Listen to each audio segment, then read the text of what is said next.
King of Gods. By Fast Food Restaurant, Kabanata 617. Tagumpay. Kung lalabag ako sa mga patakaran at tutulungan kita, magiging malaking panganib din ito para sa akin. Malinaw ang saloobin ng Eternally Sealed Palace Lord. Bagamat handa si Zhao Feng para sa resultang ito, nanlamig pa rin ang kanyang puso, at medyo nabigo siya. Wala na bang paraan? Hindi sumuko si Zhao Feng. Walang paraan talaga. Ang mga spiritual sacred lands ay nasa magkahiwalay na dimensyon, kaya maaari lamang silang pasukin mula sa mga partikular na pasukan o sa pamamagitan ng paggamit ng Spiritual Zone Teleportation Array, ngunit ang parehong mga opsyon ay may mga eksperto sa pagbabantay ng sacred lands. Halos hindi na makapasok. May kumpiyansa na sabi ng Eternally Sealed Palace Lord. Bilang isang Void Ocean Palace Lord, nagmula siya sa spiritual sacred lands, kaya alam na alam niya ang mga patakaran. Pagkarinig hanggang doon, naunawaan ni Zhao Feng kung ano ang problema. Ang pinakamahirap na bahagi ay ang paghihigpit laban sa mga tagalabas. Sa katotohanan, hindi napakahirap o peligro para sa Eternally Sealed Palace Lord na ipadala si Zhao Feng sa isang Void Ocean Spiritual Palace na malapit sa True Martial Sacred Land, ngunit ang isang Spiritual Sacred Land ay isang sagradong lupain ng paglilinang na hindi maaaring maihahambing sa mga normal na zone ng isla. Tanging mayroong 3 star na puwersa, at ang lahat ng mahalaga at pambihirang mga mapagkukunan ay malinaw na limitado sa mga miyembro lamang. Maliban na lang kung nagawa mong maging miyembro ng Sacred Lands, pero kailangan mo munang pumasok sa True Martial Sacred Land para magawa iyon. Hindi napigilan ng Eternally Sealed Palace Lord ang kanyang ulo, at napabuntong hininga si Zhao Feng sa kanyang puso. Hindi niya maiwasang isipin na, kung hindi siya makapasok sa Spiritual Sacred Land, ang susunod na pinakamahusay na alternatibo ay ang pumunta sa pinakamalapit na Void Ocean Spiritual Palace. Mayroon kang Spiritual Palace Gold Token, kaya kung handa kang magbayad ng malaking halaga ng Primal Crystal Stones para sa array, maaari kitang ipadala sa Spiritual Palace na pinakamalapit sa Sacred Land. Maaaring sumang-ayon ang Eternally Sealed Palace Lord, at nagsimulang mag-isip si Zhao Feng. Hinintay ng Eternally Sealed Palace Lord ang sagot ni Zhao Feng na may mahinang ngiti, at na-curious siya kung bakit gustong pumasok ni Zhao Feng sa Sacred Land ng ganoon kadali. Sa talento ni Zhao Feng, dapat siyang madaling makapasok sa Spiritual Sacred Land sa loob ng ilang taon sa pamamagitan ng regular na paraan. Senior, maaari ba akong magtanong sa iyo tungkol sa isang tao? Biglang tanong ni Zhao Feng. Ang dahilan kung bakit siya pupunta sa True Martial Sacred Lands ay para makahanap ng isang tao. Sino ta? Nanatili ako sa Spiritual Sacred Land sa loob ng ilang daang taon, kaya kilala ko ang karamihan sa mga sikat na tao. Ang Eternally Sealed Palace Lord ay may tiwala. Huminga ng malalim si Zhao Feng nang tumunog sa kanyang isipan ang mga salita ng Purple Saint Partial Spirit. Zhao Feng, pumunta sa True Martial Sacred Land at hanapin ang isang taong tinatawag na Duan Moching kasama ang aking Purple Saint Token, ngunit hindi ko alam kung ang taong iyon ay buhay pa o hindi. Kung siya nga, tiyak na tutulungan kanya. Mapagkakatiwalaan siya. May kilala ba si senior na tinatawag na Duan Moching? Tanong ni Zhao Feng. Duan Moching.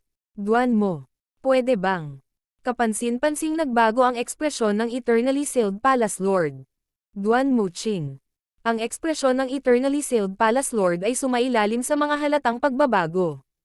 Baka kamag-anak ka ni Duan Moching. Ang Eternally Sealed Palace Lord ay nasa sabik habang nagtanong siya sa isang apurahang tono. Malinaw na ang pangalang Duan Moching ay naglagay sa Eternally Sealed Palace Lord sa estado ng pagkabigla. Tumigil sandali si Zhao Feng bago sumagot. Si Senior Duan Moching ay kaibigan ng aking ninuno, ngunit ang aking ninuno ay malapit nang mamatay at sinabi sa akin na hanapin siya sa True Martial Sacred Land. Nang marinig iyon, ang Eternally Sealed Palace Lord ay tumingin kay Zhao Feng sa ibang liwanag. Zhao Feng, kung totoo ang sinasabi mo, sasagutin ko ang panganib at tutulungan kang mahanap si Duan Moching. Ang mga salita ng Eternally Sealed Palace Lord ay nagbago. Hindi mapigilan ni Zhao Feng na makaramdam ng kakaiba. Masyadong mabilis ang pagbabago ng Eternally Sealed Palace Lord. Ilang sandali lang ang nakalipas, ayaw ng Eternally Sealed Palace Lord na ipagsapalaran ang pagtulong kay Zhao Feng, ngunit pagkatapos marinig ang pangalang Duan Muqing, handa siyang tumulong. Napakagaling. Salamat, Senyor. Malinaw na hindi tatanggi si Zhao Feng at agad siyang nagpasalamat. Pagkatapos makipag-chat ng ilang sandali, Zhao Feng, bumalik ka at magpahinga. Kailangan kong makipag-ugnayan sa ilang kaibigan para magawa ito. Ang tono ng Eternally Sealed Palace Lord ay mas pala kaibigan. Hindi napigilan ni Zhao Feng na bumulong-bulong pagkatapos bumalik sa kanyang lugar. Mukhang buhay pa si Duan Muqing at may mataas na katayuan sa Sacred Lands. Malinaw na magandang balita ito para sa kanya. Nang maglaon, nagsimulang mag-cultivate si Zhao Feng habang naghihintay ng balita. Sa ngayon, ang pangunahing focus niya ay palakasin ang pundasyon ng kanyang core center. Ang kapaligiran ng Void Ocean Spiritual Palace ay mas maganda kaysa sa normal na mga island zone, at ito ay kapaki-pakinabang para sa paglilinang. Gamit ang Spiritual Palace Gold Token, binili niya ang Wind and Lightning Elemental Resources sa mas magandang halaga mula sa mga opisyal. Sa isang kisap mata, lumipas ang kalahating buwan, at ang bilis ng cultivation ni Zhao Feng ay naging mas mabilis at mas mabilis. Ang maliit na core center na kasing laki ng yellow bean sa loob ng kanyang dantian ay lumaki ng maliit na bilog. Walang bottleneck para maabot niya ang Great Origin Core Realm. Ang kailangan lang niya ay oras bago ang kanyang estado ng pag-iral, katawan, at kaluluwa lahat ay umabot sa antas ng Great Origin Core Realm. Nakapasok din si Zhao Feng sa Ancient Dream Realm ng 2 beses sa nakalipas na kalahating buwan, at higit sa lahat ay sinisipsip niya ang aura sa kanyang kaluluwa. Gayunpaman, nang ang kanyang kaluluwa ay umabot sa Great Origin Core Realm, ang epekto ay nagsimulang bumaba, habang ang pag-unlad ng estado ng pag-iral at katawan ni Zhao Feng ay kasing bagal na ng pagong. Kung tungkol sa asensya ng dugo sa puso, wala na itong silbi kay Zhao Feng. Ang aking estado ng pag-iral ay umabot na sa limitasyon ng Great Origin Core Realm, ngunit dahil ang aking kaluluwa ay hindi pa rin umabot sa limitasyon ng Great Origin Core Realm, mayroon pa ring kaunting epekto. Nagsimulang magplano si Zhao Feng. Kung puro aura ng Ancient Dream Realm ang kanyang pagsisipkap, ang mga epekto sa bandang huli ay maaaring baliwalain.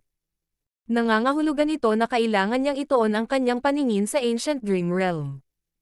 75 paghinga. 80 hininga. 85 paghinga. 70 paghinga. Si Zhao Feng ay nakatayo sa Ancient Dream Realm, at ang kanyang record ay umabot na sa 70 paghinga, malapit na sa kanyang layunin na 100 paghinga. Sinubukan ni Zhao Feng na gumawa ng isang hakbang, ngunit ang presyon ay agad na dumobble. Wow! Si Zhao Feng ay dumura ng isang subo ng dugo at bumalik sa realidad. Sa pagkakataong ito, mayroon pa ring kaunting aura si Zhao Feng sa loob ng kanyang katawan. Shua!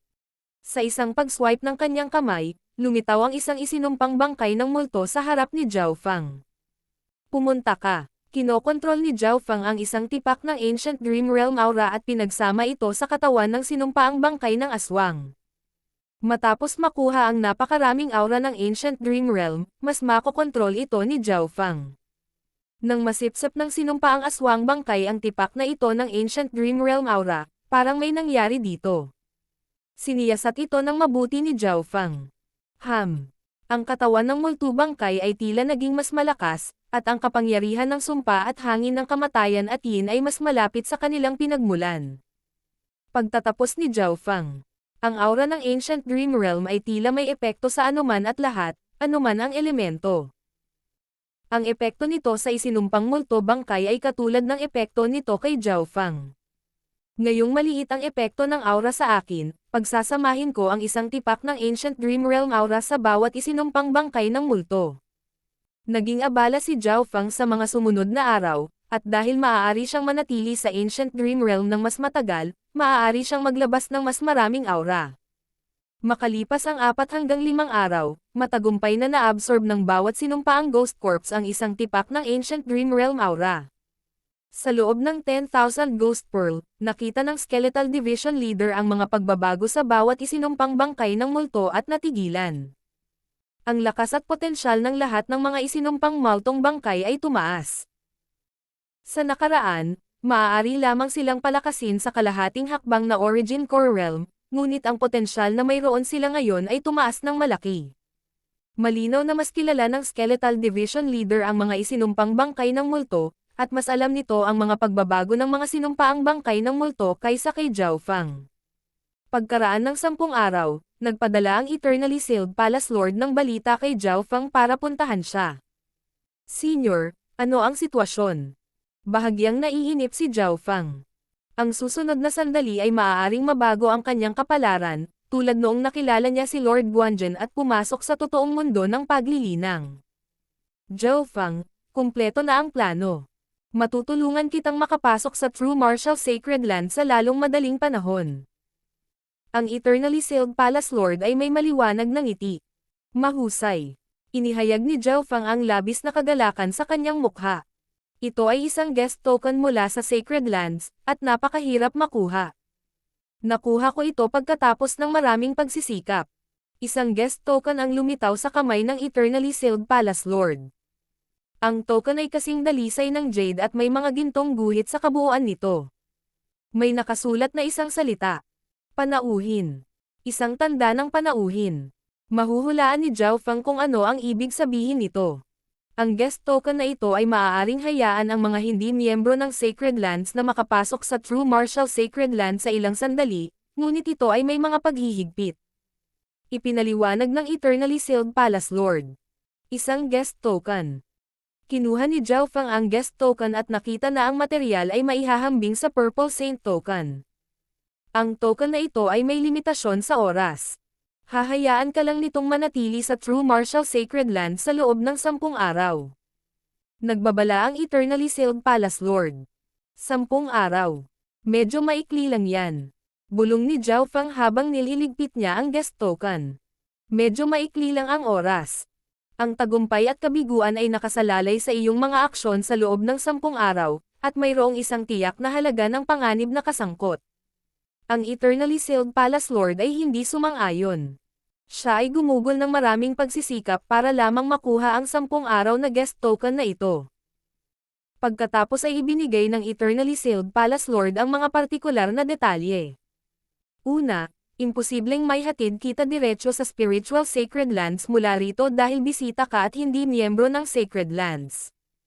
Kahit pa ipadala kita, may mga eksperto pa ring magbabantay sa kabilang panig. Unang tinanggihan ng Eternally Sealed Palace Lord ang tren ng pag-iisip na iyon. Ang unang hakbang ay ipadala ka sa Void Ocean Spirit Palace na pinakamalapit sa Sacred Land.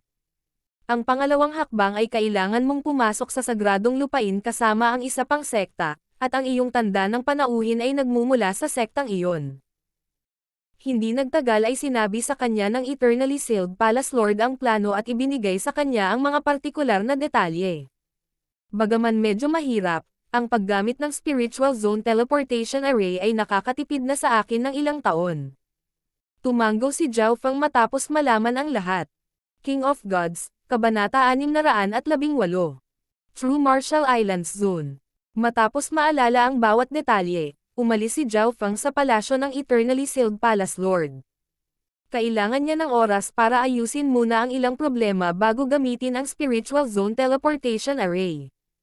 Nagpasya si Zhao Fang at ang Eternally Sealed Palace Lord na gamitin ito makalipas ang 3 araw.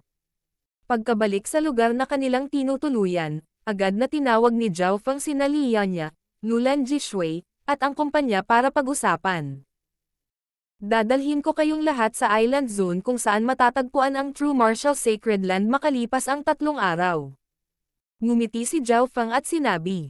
Nang marinig iyon, sina Li Yanya at Lulan Jishui ay parehong nagpahayag ng masayang ekspresyon. Ang Skeletal Division Leader sa loob ng 10,000 Ghost Pearl ay nasa sabik din. Ang mga Spiritual Sacred Lands ay nasa gitna ng karagatan, at kinokontrol nila ang daan-daang island zones. Mayroon pa silang maalamat na 3-star forces. Siyempre, ang unang hakbang ay dalhin ang lahat malapit sa Sacred Land. Pagkatapos noon, kailangan ni Zhao Fang na pumasok sa True Martial Sacred Land ng mag-isa dahil isa lang ang guest token. Nang marinig iyon, medyo nadismaya sina Li Yanya, Lulan Jishui, at kumpanya. Ang mga normal na tao ay hindi pinapayagan sa espiritual na sagradong lupain. Bahagyang ngumiti si Zhao Fang. Huwag kayong mag-alala, Ang True Martial Sacred Land ay hindi ang aking huling hantungan, ngunit mananatili ako sa Sacred Land ng ilang sandali at susubukan kong ipasok kayong lahat. Hindi maiwasan ni Lianya na magmuni-muni. Ang layunin ni Zhao Feng ay ang True Martial Sacred Land, at talagang nagawa niyang hikayatin ang Eternally Sealed Palace Lord na tumulong. Nangangahulugan iyon na mayroon siyang isang uri ng background. Kasabay nito, ang huling hantungan ni Zhao Feng ay nagpa-curious kina Lianya at Lulan Jishui. Pagkaraan ng 3 araw, si Zhao Feng at ang mga mandaragat ay inayos at nagtipon sa harap ng isang sinaunang bulwagan. Ang bulwagan na ito ay binabantayan ng husto, at mayroon itong 4 o 5 sovereign lords. Naramdaman pa ni Zhao Feng ang mahinang aura ng kalahating hakbang na Void God Realm, at hindi ito nagmumula sa Eternally Sealed Palace Lord. Ang Spiritual Zone Teleportation Array ay may kalahating hakbang na Void God Realm at maraming eksperto ang nagbabantay dito. Hindi mapigilan ni Zhao Feng na i-click ang kanyang dila. Higit pa sa lahat, ang bulwagan mismo ay mayroong killing array na madaling pumatay ng tao sa Origin Core Realm. Higit pa rito, ang palasyo ng Eternally Sealed Palace Lord ay napakalapit sa Spiritual Zone Teleportation Array. Maging ang mga nasa Void God Realm ay kailangang pag-isipang mabuti kung gusto nilang pumasok sa pamamagitan ng puwersa. Isang lumang hanay na may berdeng ukit ng dragon sa gitna ang lumitaw sa paningin. Maging ang God Spiritual Eye ni Zhao Feng ay nahirapan na ganap na suriin ang mga arrays dito dahil naglalaman ang mga ito ng laws of space at, sa isang tiyak na antas, ay lumampas sa 3 dimensyon. Bagamat makapangyarihan ang God Spiritual Eye ni Zhao Feng, hindi ito likas na nauugnay sa kalawakan. Aabutin ng humigit kumulang 8 peak grade primal crystal stones para ipadala kayong lahat sa True Martial Islands Zone. Ang Eternally Sealed Palace Lord ay naglabas ng 8 natatanging primal crystal stone na may masakit na ekspresyon. Ang mga peak grade na primal crystal stones ay perpekto. Nagradiated sila ng purong Heaven Earth Yuan Qi. Peak grade primal crystal stones. Nagulat ang lahat ng naruroon. Ang pinakamataas na grade primal crystal stones ay ang nangungunang primal crystal stones sa Fan Universe. Malamang, ang pinakamataas na grado na primal crystal stones ay maaaring ipagpalat sa 1,000,000 mataas na grado na primal crystal stones bawat isa, ngunit ang mga ito ay talagang ibinebenta ng higit pa. Si Lianya, Lulan Jishui, at ang mga mandaragat ay natulala. Wala sa kanila ang nakakita ng pinakamataas na grade primal crystal stones dati. Kailangang malaman ng isa na ang isang mataas na kalidad na primal crystal stone ay nagkakahalaga na ng 1,000,000 normal na primal crystal stones. Ang primal crystal stones ay nahati sa substandard, low grade, middle grade, high grade, at bawat isa ay nagkakahalaga ng 100 beses na pagkakaiba kaysa sa nauna. Gayunpaman, ang pinakamataas na grado na primal crystal stone ay nagkakahalaga ng 1,000,000 mataas na grado na primal crystal stones. Ito ay dahil ang peak grade primal crystal stones ay bihira hanggang sa puntong halos wala na. Wala nang ibang paraan. Tanging ang kapangyarihan ng pinakamataas na grado na primal crystal stones ang makakapagbukas ng Spiritual Zone Teleportation Array. Malamang, sa Sacred Lands, ang Spiritual Zone Teleportation Arrays doon ay gumagamit ng Divine Crystals. Ang Eternally Sealed Palace Lord ay bumantong hininga at, habang nagsasalita siya, inilagay ang 8 peak grade primal crystal stones sa Green Dragon Carving Array. Divine Crystal. Nanginginig ang puso ni Zhao Feng at ng kumpanya. May isang bagay na nalampasan ang peak grade primal crystal stones. Mga Divine Crystal.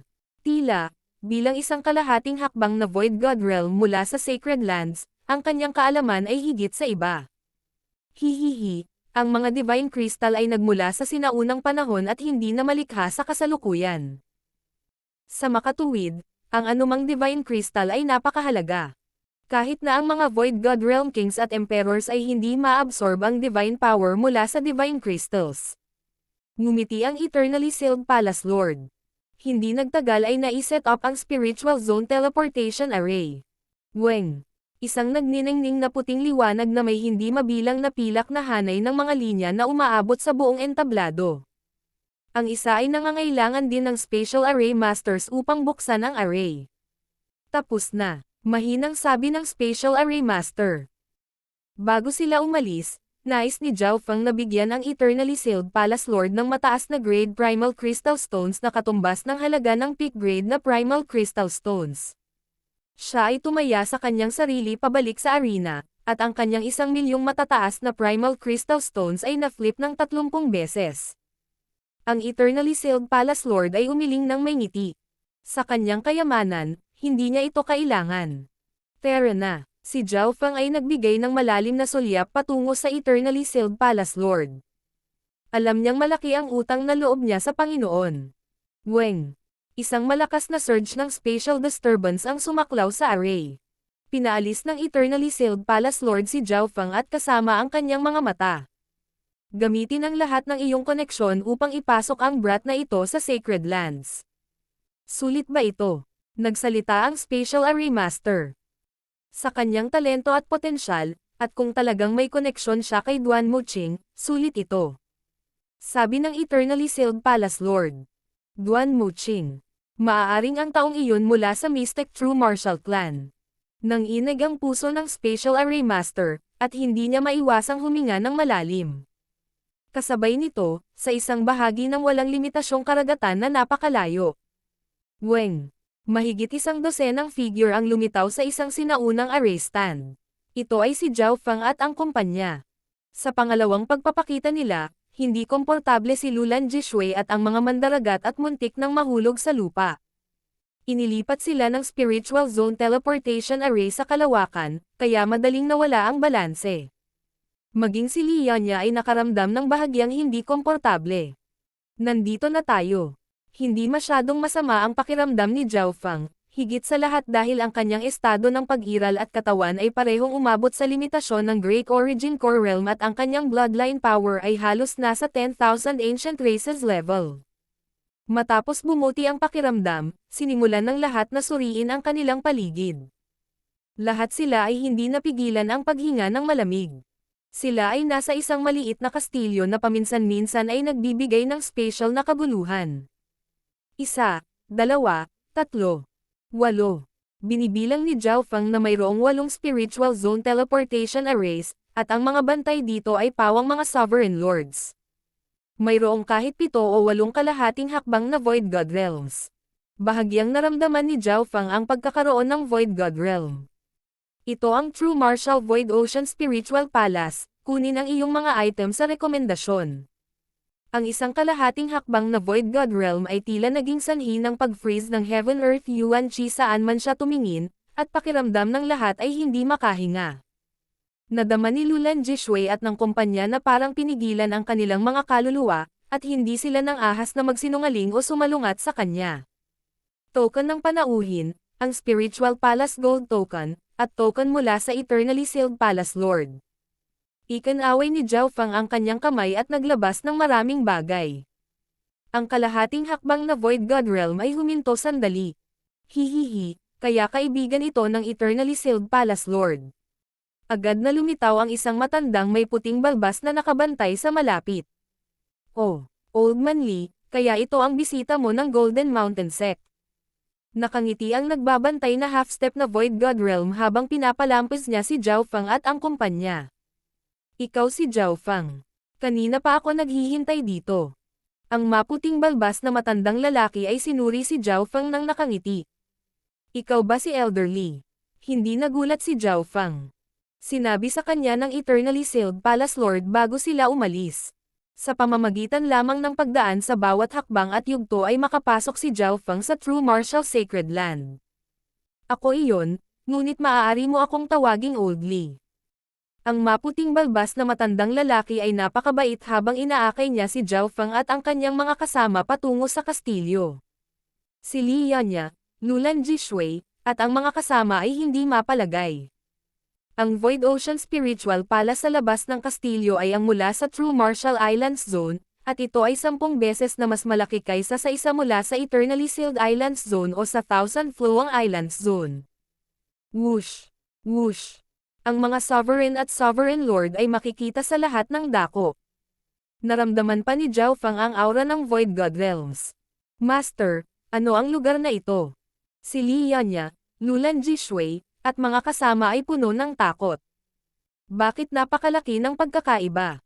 Natigilan si Zhao Fang. Napangiti ang may puting balbas na matandang Li nang makita niya ang gulat sa kanilang mga mukha. Ito ang True Martial Islands Zone, at lahat ay narito upang makipagkompetensya para sa karapatang makapasok sa Spiritual Sacred Land. True Martial Islands Zone. Tila napagtanto ni Zhao Fang at ng mga kasama na ang island zone na ito ay iba sa iba. Ang True Martial Islands Zone ay ang pinakamalakas na zone ng isla sa paligid, at mayroong humigit kumulang 1 hanggang 200 star na sekta, na marami sa kanila ay umabot sa rurok ng 2 bituin. Napabuntong hininga si Elder Li. 100 hanggang 200 bituin na sekta. Bamuka ang mga bibig ni Zhao Fang at ng kumpanya. Mayroong 33 puwang para sa 2 star na sekta sa Spiritual Sacred Land, hindi kasama ang mga 3 star na sekta. Sa paglipas ng mga taon, ang mga sektang ito ay nag-away at nakikipagkompetensya sa isa't isa. Kung tutusin, sa Sacred Land lang maaaring maging 3-star sect ang 2-star sects. Binuod ni Old Li ang sitwasyon. Nang marinig iyon, naunawaan ni Zhao Fang at ng kumpanya. Dahil narito ang Spiritual Sacred Land, ang True Martial Islands Zone ang sentro ng lahat, pati na rin ang lugar kung saan nag-away ang lahat ng mga sekta sa isa't isa. Ang lahat ng ito ay upang makipagkompetensya para sa pagkakataong makapasok sa Spiritual Sacred Land. Dinala ni Elder Li si Zhao Fang at ang kanyang mga kasama sa isang bahay sa loob ng Void Ocean Spiritual Palace. Ito ang waiting point ng Golden Mountain Sect sa loob ng Void Ocean Spiritual Palace. Ang Golden Mountain Sect ay isa sa 33 sekta na maaaring makapasok sa Spiritual Sacred Land. Pagmamalaki ni Matandang Li, isang sekta na maaaring pumasok sa Spiritual Sacred Land. Si Li Yanya at ang kumpanya ay napuno ng paghanga at paggalang. Ang mga sekta na nakapasok sa Spiritual Sacred Lands ay talagang mga elite sa mga 2-star sects, at sila ay hindi mabilang na mas malakas kaysa sa mga katulad ng Moondiman Palace, Blackcliff Palace, at mga kasama. Naramdaman ni Zhao Fang na ang pinakamalakas na aura dito ay nagmula sa 2 kalahating hakbang na Void God Realms. Isa sa kanila ang may puting balbas na Elder Li. 3,000 ang kabuuang bilang ng mga taong maaari nating ipadala. Karamihan sa aming mga elite ay naroroon, at dahil nagkaroon kami ng ilang mga pagkatalo dahil sa ilang mga pag-aaway sa Sacred Land, kami ay magpapadala ng ilang higit pang mga eksperto at mga disipulo. King of Gods, Kabanata 619. Paglampas sa 100 hininga. Naunawaan ni Zhao Fang ang sitwasyon ng Golden Mountain Sect sa pamamagitan ng pagpapaliwanag ni Old Li. Karamihan sa mga elite ng Golden Mountain Sect ay nasa True Martial Sacred Land, at ang iba pang puwersa sa malapit ay nagtipon sa True Martial Islands Zone. Zhao Fang, magpapadala kami ng ilang eksperto at henyo sa True Martial Sacred Land makalipas ang 2 buwan. Dahil may guest token ka, pwede kang sumama sa amin. Sabi ni Elder Li. Salamat, Senyor. Si Zhao Fang ay tumango, at sina Li Yanya at Lulan Jishui ay may naiinggit na ekspresyon. Nang maglaon sa araw na iyon, dinala ni Elder Li si Zhao Fang at ang kanyang mga kasama sa kuta ng Golden Mountain Sect. Ang kanilang pagtrato ay hindi masama. Binigyan sila ng malaking bahay. Kailangang malaman ng isa na mayroong maraming 2 star na sekta dito, at ang bawat pulgada ng lupa ay napakahalaga. Maging ang Golden Mountain Sect ay may limitadong lugar. Brother Li, ano ang kasaysayan ng batang iyon? Sapat na ba ang pag-aaksaya ng isang mahalagang tanda ng panauhin ng ating sekta? Kadalasan ang mga nasa late stage na Great Origin Core Realm o mga natatanging master na naimbitahan sa ating sekta ang may karapatang iyan. Galit na sabi ng isang lalaking Great Origin Core Realm. Sa Golden Mountain Sect, ang mga normal na Sovereign Lords ay mga Outer Elders lamang, habang ang mga tunay na Elder na may aktwal na kapangyarihan ay parang Old Li, naabot nila ang kalahating hakbang na Void God Realm. Ang talento ng brat na iyon ay itinuturing na hindi masama kahit na sa isang sacred land. Maaari natin siyang tanggapin bilang ating alagad. Sabi ng isa pang Elder, ngunit umiling si Elder Li. Ito ay isang 10 araw na tanda ng panauhin. Higit pa rito, kung magagamit ito ng maayos ng brat na iyon, ang halaga nito para sa Golden Mountain Sect ay hindi masusukat. Ayaw pag-usapan ng Elder Li ang background ni Zhao Fang. Paanong hindi niya nakikita ang potensyal at talento ni Zhao Feng? Gayunpaman, ang mga tunay na kababalaghan sa spiritual sacred lands ay kadalasang nagmumula sa mga puwersang may tatlong bituin. Sa isang silid sa loob ng bahay, umupo si Zhao Feng at nagtanim. Sa nakalipas na ilang araw, pinalalakas at pinagsasama-sama niya ang kanyang core center. Sa kanyang kasalukuyang estado ng pag-iral, katawan, at kaluluwa, ang kanyang paglilinang ay mabilis na tumataas. Hanggat maaari niyang itaas ang dami ng core center, hindi magkakaroon ng bottleneck si Zhao Feng sa panahon ng Small Origin Core Realm. Ang malalaking halaga ng mga mapagkukunan na may mga elemento ng hangin at kidlat ay mabilis na ginugol. Sa kabutihang palad, siya ay napakayaman pagkatapos kumita ng labis sa Void Ocean Spiritual Palace. Gamit ang tulong na iyon, nagsisimula ng lumakas ang core center ni Zhao Feng. Siyempre, hindi siya sumuko sa pag-explore sa Ancient Dream Realm. Bawat 2 araw, papasok siya sa Ancient Dream Realm at sinisipsip ang aura, pangunahin sa kanyang mata. Maaari na siyang tumagal ng higit sa 70 paghinga sa Ancient Dream Realm, at ang dami ng aura na maaari niyang masipsip ay higit sa 10 beses na mas malaki kaysa sa halagang kaya niya sa simula.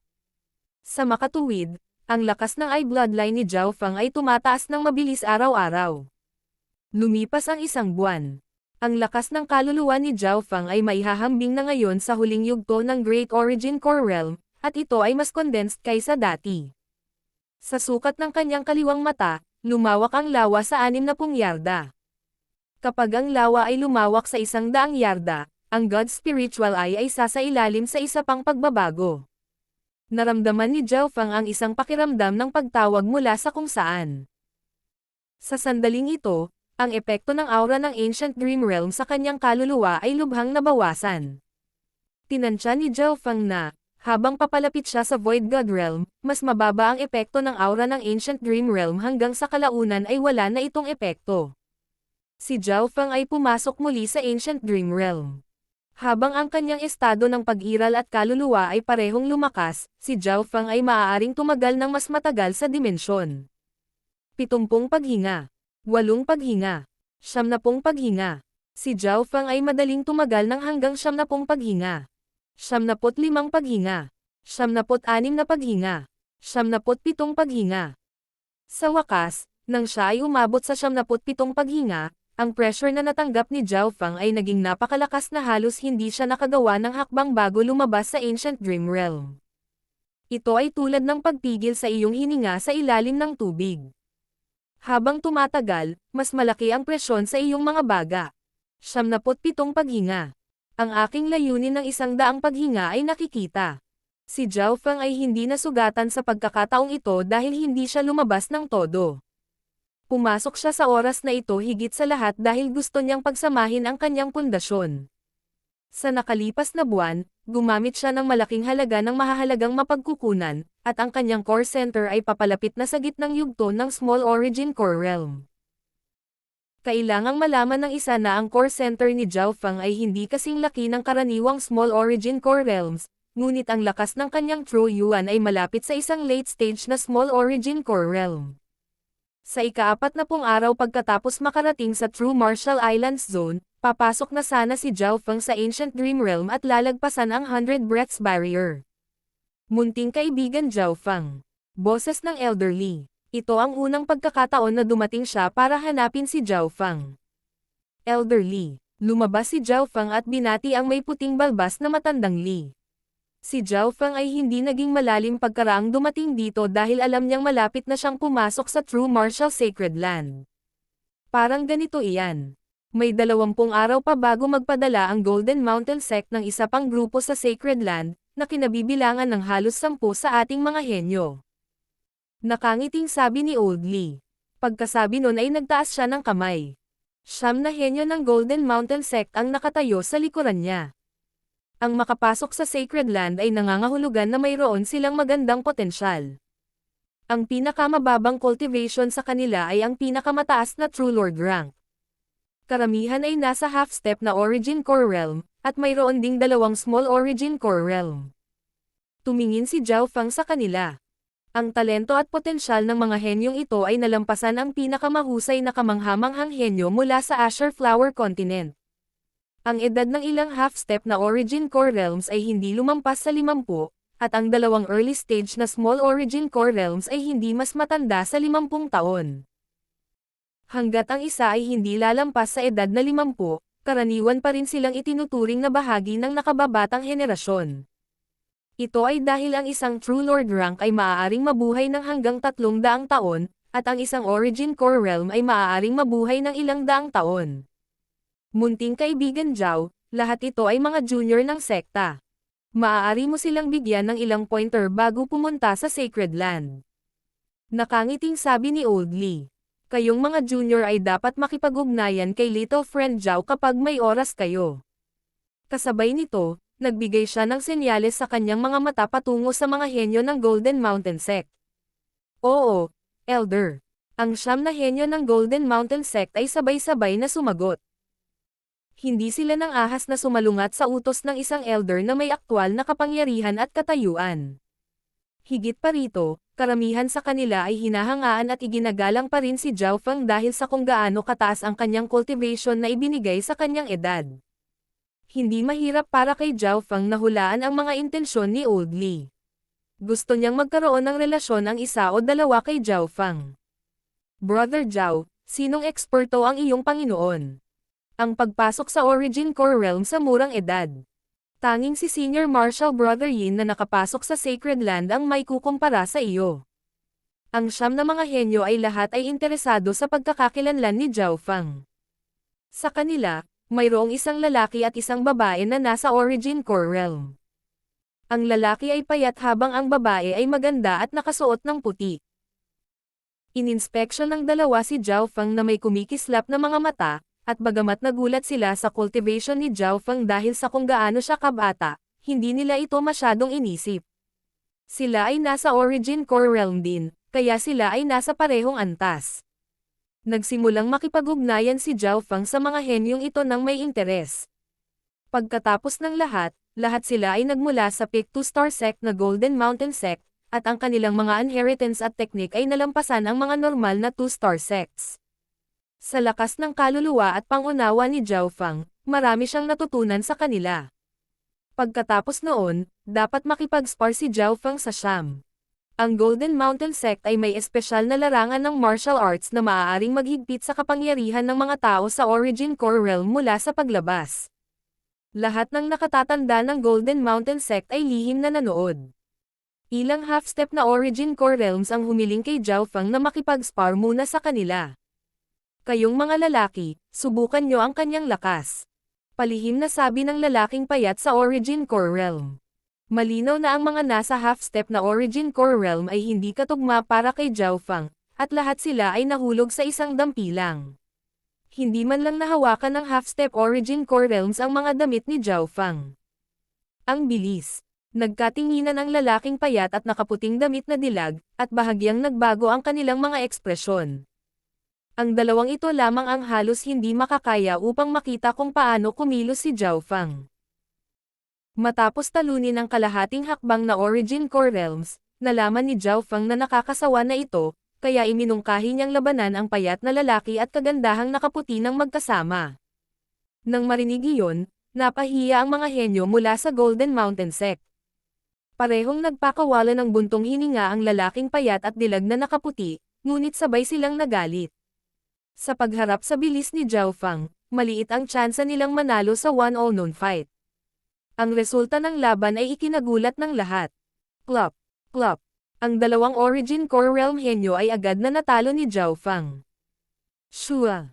Isang malabo ng lilang kidlat at hangin ang dumaan sa dalawa. Purple Destruction Wind Lightning. Ito ba ay pamana ng Wind Lightning Emperor na iyon mula 10,000 taon na ang nakalilipas? Ang mga elder ng Golden Mountain Sect ay nag-click sa kanilang mga dila. Ang lakas na ipinakita ni Zhao Feng ay napakahusay. Malamang na walang gaanong tao sa ilalim ng Great Origin Core Realm na kaparehan niya. Ang mga nauugnay kay Duan Moqing ay talagang hindi simple.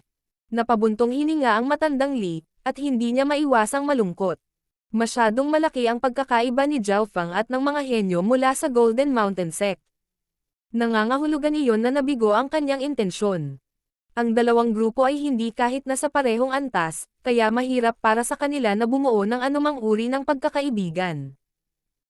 Habang ang mga henyo mula sa Golden Mountain Sect ay nakaramdam ng kahihiyan, iginagalang nilang lahat ang lakas ni Zhao Fang.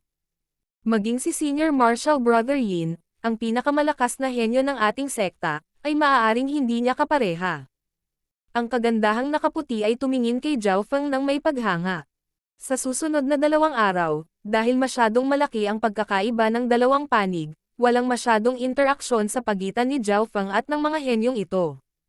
Ang kagandahang nakaputi ay sinubukang makipag-date kay Zhao Fang minsan o 2 beses ngunit palaging nauuwi sa kabiguan. Nakatuon si Zhao Fang sa paglilinang. Gayunpaman, paminsan-minsan ay lilito sa kanyang isipan ang imahe ng isang tahimik, matikas, at maladyosa na babae na may nakapout na ekspresyon. Nakasuot din si Liu Chengxen ng puti noon, at sa paglipas ng panahon, mas naging malinaw ang alaala niya. Ho! Nagpakawala ng mahabang hininga si Zhao Fang nang lumitaw ang isang pambihirang tanda ng matinding emosyon sa kanyang mga mata. Sa isang pag-iisip, muli siyang nagpakita sa sinaunang Dream Realm. 10 paghinga, 30 paghinga, 60 paghinga, 70 paghinga. Ang pressure na naramdaman ni Zhao Fang ay naging mas matindi pagkatapos ng 70 paghinga. 75 paghinga, 77 paghinga, 79 na paghinga. 100 hininga. Si Zhao Fang ay parang isang eskulturang bato na umiral sa libu-libong taon na nakatanim sa lupa ng tiwangwang na lupaing ito. King of Gods, Kabanata 620. Isa pang tumalon. 100 hininga. Ang mga paa ni Zhao Fang ay tila nagugat sa lupa, at naramdaman niyang parang nabawasan ang presyon sa kanyang kaluluwa. Naramdaman ni Zhao Fang na biglang gumaan ang kanyang katawan, na parang tumaas ang kanyang compatibility sa Ancient Dream Realm. Parang isang hayop na nag-evolve. Ang mga hayop sa karagatan ay minsan ay umaangkop sa lupa o iba pang mga bagong kapaligiran. Ito ay pareho. Habang lumalaki ang katawan ni Zhao Fang na naglalaman ng higit na aura ng Ancient Dream Realm, lumakas ang kanyang kaluluwa at katawan at nagsimulang umangkop sa kakaibang dimensyong ito. Parang tinanggap ng bahaging ito ng tiwangwang na lupain ang kanyang aura sa isang tiyak na antas. Bilang isang tagalabas, si Zhao Fang ay nahaharap sa matinding panggigipit at paglaban mula sa langit at lupa, ngunit lahat iyon ay lubhang nabawasan ngayon. Madali na akong tumayo sa lupaing ito. Ang puso ni Zhao Fang ay napuno ng kagalakan. Nangangahulugan ito na maaari siyang manatili ng mas matagal sa Ancient Dream Realm at sumipsip ng hindi bababa sa 10 beses na higit pa sa aura. Ang 100 paghinga ay isang pangunahing punto ng tagumpay. Pagkatapos ay siniyasat ni Zhao Fang ang Ancient Dream Realm at sinubukang maglakad pasulong.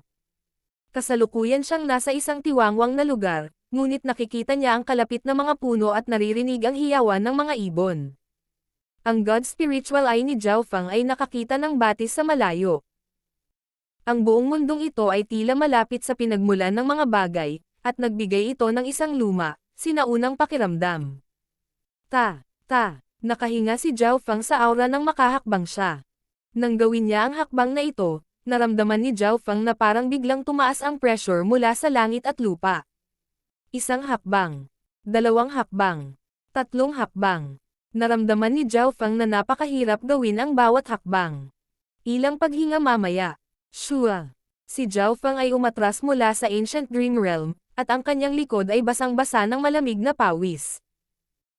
Kung hindi ako kikilos, maaari akong manatili sa Ancient Dream Realm ng mahabang panahon, ngunit kung lilipat ako, ang presyon ay tataas ng hanggang 10 beses at hindi ako makakatagal ng higit sa 10 paghinga. Nagpakawala ng hininga si Zhao Fang. Ano man ang mangyari, nalampasan na niya ang major breakthrough point ng 100 paghinga. Mula ngayon, maa-absorb niya ang napakaraming aura ng Ancient Dream Realm at magsimulang tumingin sa kakaibang dimensyon na ito. Gaano kalaki ang Ancient Dream Realm? May mga katutubo ba dito? Siyempre, ang pinakamahalaga kay Zhao Fang ay kung mayroong anumang mahalagang mapagkukunan. Kailangang malaman ng isa na ang aura lamang ay kapaki-pakinabang na. Mahirap isipin kung gaano kahalaga ang isang tamang mapagkukunan o item. Sa loob ng silid, tahimik na nag-cultivate si Zhao Fang, at ang core center sa loob ng kanyang katawan ay unti-unting lumaki. Ang dami at kalidad ng wind and lightning elemental resources na mabibili ni Zhao Feng sa Void Ocean Spiritual Palace na ito ay lumampas sa iba pang Void Ocean Spiritual Palaces. Gamit ang mga item na ito, walang bottleneck si Zhao Feng, at ang bilis ng kanyang cultivation ay napakabilis. Nagsimulang lapitan ang core center ni Zhao Feng sa middle stage na Small Origin Core Realm. Gumamit siya ng isang malaking halaga ng Ancient Dream Realm Aura upang paikliin ang core center sa kanyang katawan, na ngayon ay kumikinang na parang kristal. Ang isang core center na nagiging kristal ay tanda ng pagpasok sa Great Origin Core Realm. 10 hanggang 20 araw ang lumipas sa isang kisap mata.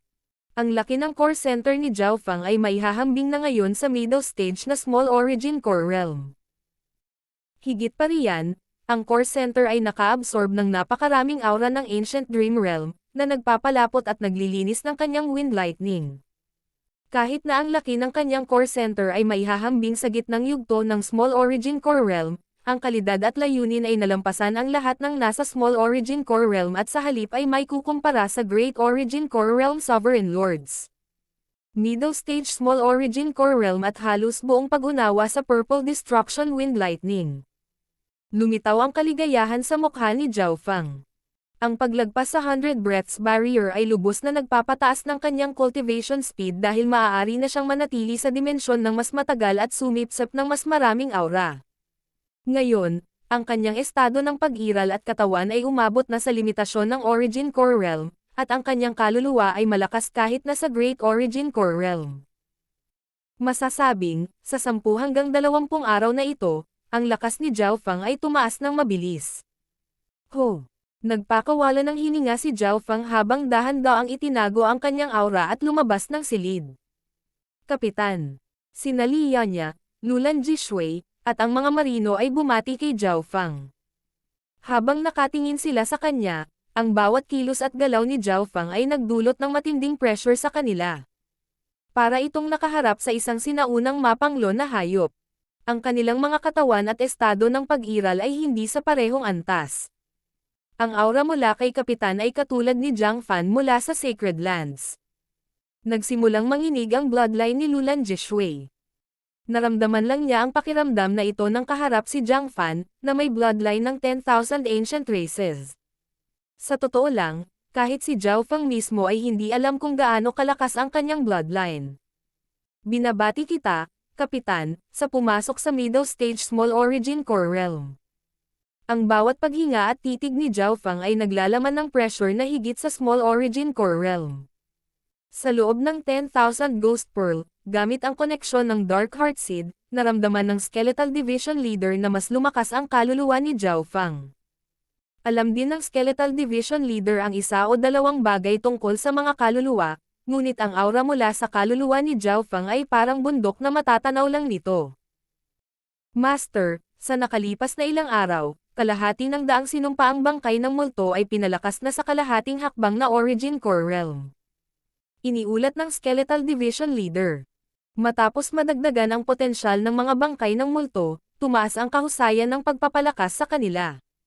Ang aabutin ng kalahating taon upang makumplito ay ginawa sa loob ng 1 o 2 buwan. Mabuti, lahat ay maayos.